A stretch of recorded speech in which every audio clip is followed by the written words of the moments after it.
Oke, kita lanjutkan. Hari ini kan jumlah kasus positif itu 87. Itu 13 orang lagi jadi 100. Kalau 87 itu bisa 2 bus itu. Bagaimana Ombudsman melihat kalau itu fenomena? bus full Yeah. Tanpa COVID ya, tanpa protokol COVID gitu ya. Bus full tanpa protokol COVID. Bagaimana Ombudsman melihat fenomena peningkatan ini? Kan dalam sepekan terakhir naik terus dan hari ini 87. Semoga besok tidak melebihi 87. Nah, ya. Kalau kita lihat sebetulnya ketika kita mengetahui pandemi COVID, hal pertama yang diupayakan oleh negara adalah menyiapkan berbagai protokol. Di bulan April itu sudah banyak sekali protokol-protokol yang muncul. Salah satunya itu adalah protokol kesehatan.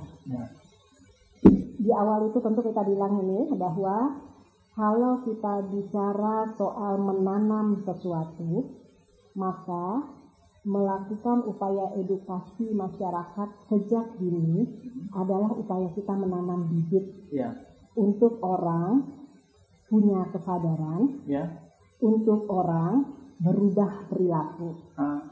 Itu yang kita tujukan sebetulnya ketika PSBB. Tapi di saat PSBB itu kita melihat disitulah mulainya keabaian pemerintah atau kelalaian pemerintah.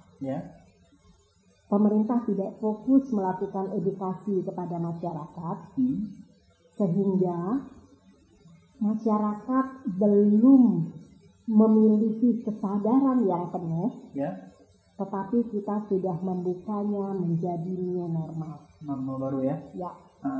Ketika bibit yang kita punya itu bukan bibit unggul, bibit yang tidak subur, bibit yang hampir mati, kita masuk ke new normal, berharap apa kita? Tentu dia nggak akan bertumbuh, dia justru akan semakin hilang. Jadi protokol kesehatan yang tadinya kita harapkan menjadi kesadaran ketika PSBB menjadi budaya malah karena dia adalah perilaku yang sustain kita harapkan, dan itu nggak akan bertahan ketika new normal.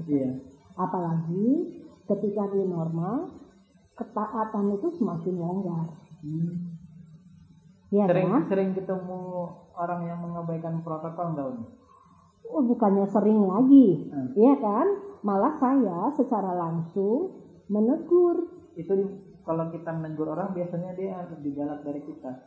Saya menegur, menegurnya itu bukan dengan cara dengan kebencian dan kemarahan gitu ya, tapi menegur untuk membangun kesadaran.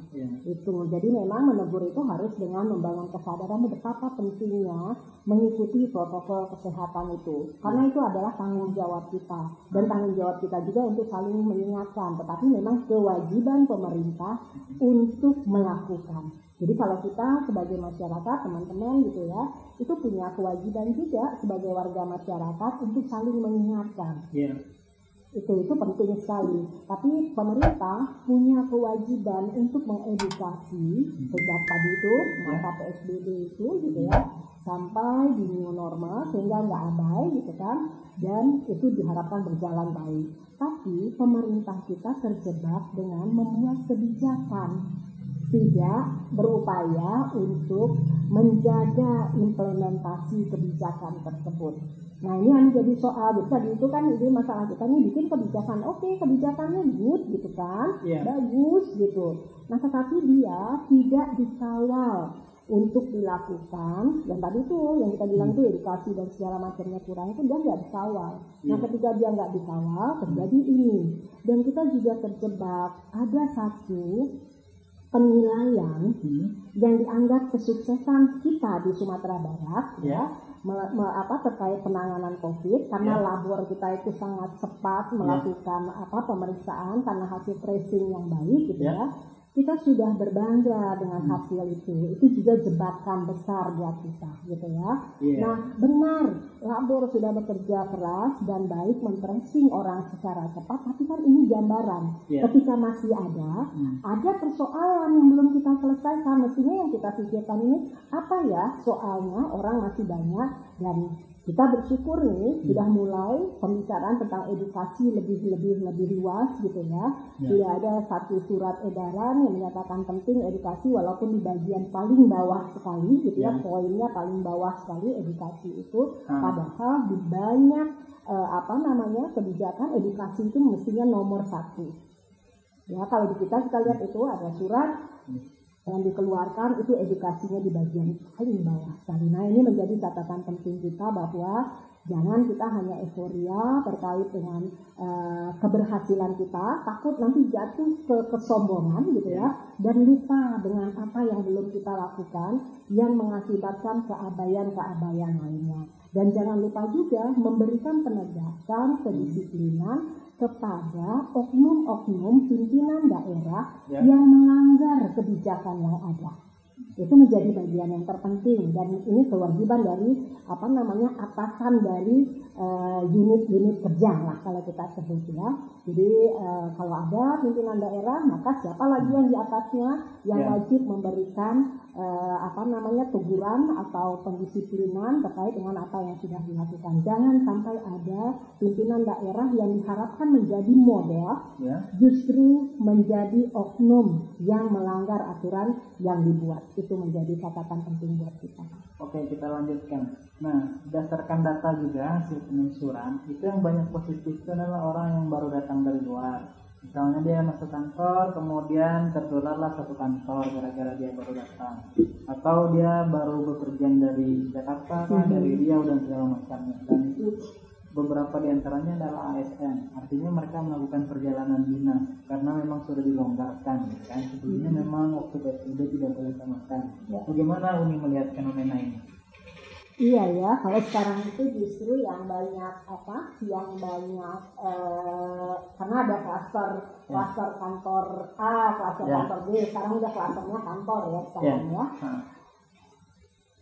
Ini satu kebijakan lagi-lagi kita bilang ya, satu kebijakan yang tidak memperhatikan bahwa ada satu hal yang masih kosong yang belum kita kerjakan gitu. Orang belum taat protokol kesehatan. Kita sudah mulai membuka ruang yang sangat bebas sekali untuk orang melakukan sesuatu gitu ya, terutama perjalanan dinas. Nah, ini menjadi catatan penting buat kita. Nah, ketika ini terjadi, artinya lagi-lagi kita meminta pemerintah untuk segera menarik kebijakan ini itu. Jadi sebaiknya dilarang dulu. Stoplah perjalanan dinas itu. Iyalah. Satu sisi dibutuhkan ini.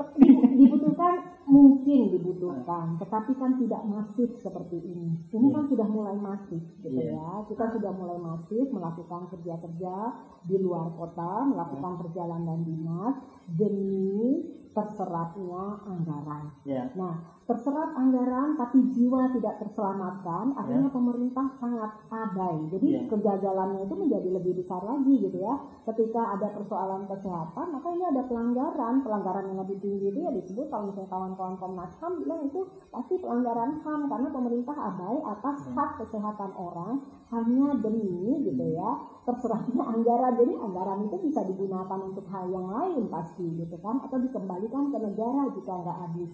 Karena itu mekanismenya ada gitu. Nah, dan nggak susah gitu. Nah, kalau soal bagaimana misalnya kita mengkomunikasi dan mengkoordinasikan kerja-kerja lintas daerah, provinsi, kota, seantero wilayah Sumatera Barat atau lintas ke provinsi lain atau ke pusat, kita punya media virtual yang selama ini sudah disiapkan sejak PSBB. Hampir setiap hari, seingat saya, pemerintah melakukan Zoom meeting pada saat PSBB, menutup perjalanan dinas. Kenapa itu tidak sustain dikerjakan? Demi keselamatan jiwa, demi kesehatan semua warga. Kalau kita bicara pada satu sisi kan, perjalanan dinas itu kan juga dibutuhkan gitu, karena di situ ada pemasukan tambahan bagi pelaku perjalanan dinas. Kalau Zoom meeting kan kalau memang ada koordinasi antar daerah atau antar provinsi atau nasional, bisa jadi tidak maksimal ini. Itu yang mesti kita perbaiki. Akhirnya kan tadi kita bilang bahwa kita itu sedang melakukan inovasi itu kan tentu terkait dengan kinerja.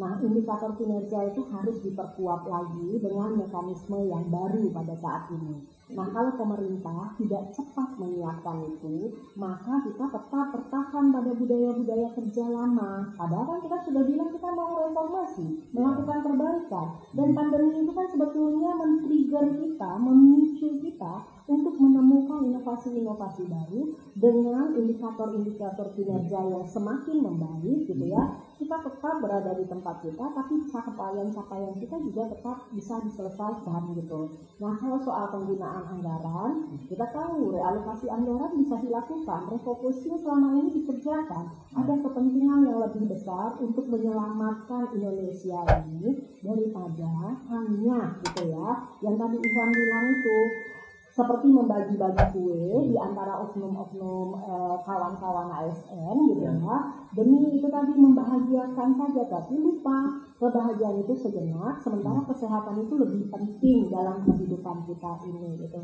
Jadi perlu ada kebijakan segera untuk melakukan perubahan tentang perjalanannya, terutama untuk wilayah kita ya, Sumatera Barat. Tangan tahunya kita bahwa sekarang semakin meningkat, apalagi beberapa kawan-kawan ASN yang melakukan perjalanan itu terinfeksi COVID-19, dan itu tentu menyedihkan sekali. Dampaknya lebih tadi kalau dimulai dengan mengerikan, dampaknya lebih mengerikan daripada hanya uang perjalanan yang mungkin sesaat bisa kita nikmati. Ini memang kesadaran yang penuh ini. Jadi ini memang perlu ada upaya praksis, upaya untuk melihat tindakan yang sudah dilakukan, melakukan refleksi, merencanakan ulang dengan inovasi-inovasi yang ada dan yang baru, kemudian melakukan yang terbaik sesuai dengan cita-cita reformasi birokrasi yang sudah kita gulirkan sejak 20 tahun yang lalu. Oke, kalau memang harus melakukan perjalanan dinas juga tidak bisa tidak, apa yang harus dilakukan? Tentu satu, pastikan dia berangkat dalam kondisi sehat. Itu menjadi bagian terpenting. Silakan melakukan tes dulu, karena memang sebetulnya di beberapa penerbangan sudah dipastikan sebelum berangkat harus tes atau PCR. Kalau kita sih memang rekomendasi lebih baik PCR, kita lakukan swab ya. Terus yang kedua, dia betul-betul mematuhi dan mentaati protokol COVID, dan pastikan tempat yang dia tuju itu juga benar-benar menerapkan protokol kesehatan ini. Dan berikut ketika dia pulang perjalanan kembali lagi melakukan tes gitu ya. Itu gunanya untuk kesehatan dia sendiri dan mengurangi kerentanan orang lain untuk terpapar jika dia OTG gitu ya, kan tiba-tiba nanti dia jadi OTG gitu. Jadi hal yang ini menjadi bagian yang terpenting ketika mereka harus melakukan perjalanan dinas penting, urgent, nggak bisa lagi harus pergi gitu kan. Nah, tetapi harus kita pastikan juga harus pergi ini indikatornya apa. Harus jelas ya. Iya, karena kan harus itu biasanya ya yang keharusan itu memang punya indikator-indikator tertentu. Misalnya kalau dia nggak pergi maka ada sekian jiwa yang akan terlantar. Kalau dia nggak pergi maka ada persoalan yang akan menjadi semakin meningkat, misal gitu ya. Jadi indikator-indikator kenapa orang harus pergi itu harus diperjelas oleh pimpinan di setiap unitnya gitu. Jadi semua orang kalau untuk perjalanan dinas ini rasa penting aja kan. Jadi memang harus memastikan bahwa perjalanan dinas itu tahu indikator dan tujuannya. Ini menjadi bagian yang terpenting. Selain tadi dia harus tes kesehatan dulu, jangan sampai dia sudah punya penyakit bawaan yang sudah membangun dia kerentanan gitu ya, terus dia pergi tes dulu sebelum pergi. Terus ketika dia pergi pastikan dia betul-betul akan taat dengan protokol kesehatan. Tempat yang dia tuju sudah harus dipastikan patuh pada protokol kesehatan COVID gitu ya, bukan zona merah. Jadi dia tidak boleh pergi ke daerah zona merah. Kalau ke Jakarta gimana nih? Ini aja, kan saya harus bilang zona merah gitu ya. Bikin aja list daerah zona merah itu gitu kan. Dan berikut itu adalah sepulang dari tempat tugas atau tempat dinas itu sebaiknya dia melakukan tes lagi seperti juga himbauan dari pemerintah daerah Sumatera Barat. Oke, baik. Ada beberapa kesimpulan yang bisa kita ambil dari diskusi pada hari ini. Yang pertama, tentunya terkait dengan apa yang disampaikan oleh narasumber kita Unia, terdapat mungkin perjalanan dinas kalau masih bisa digantikan secara virtual atau daring, itu lebih baik daripada kita melakukan perjalanan namun pulangnya membawa virus. Kemudian yang kedua, terdapat mungkin kepala daerah ataupun pemerintah menerapkan regulasi yang ketat soal perjalanan dinas ini. Jangan sampai hanya berorientasi untuk menyerap anggaran saja, sementara efektivitas dan kualitas penggunaan anggarannya tidak bagus. Terima kasih banyak kepada Unias yang sudah bersedia menjadi narasumber pada hari ini. Semoga COVID bisa kita kendalikan. Saya tutup. Assalamualaikum warahmatullahi wabarakatuh.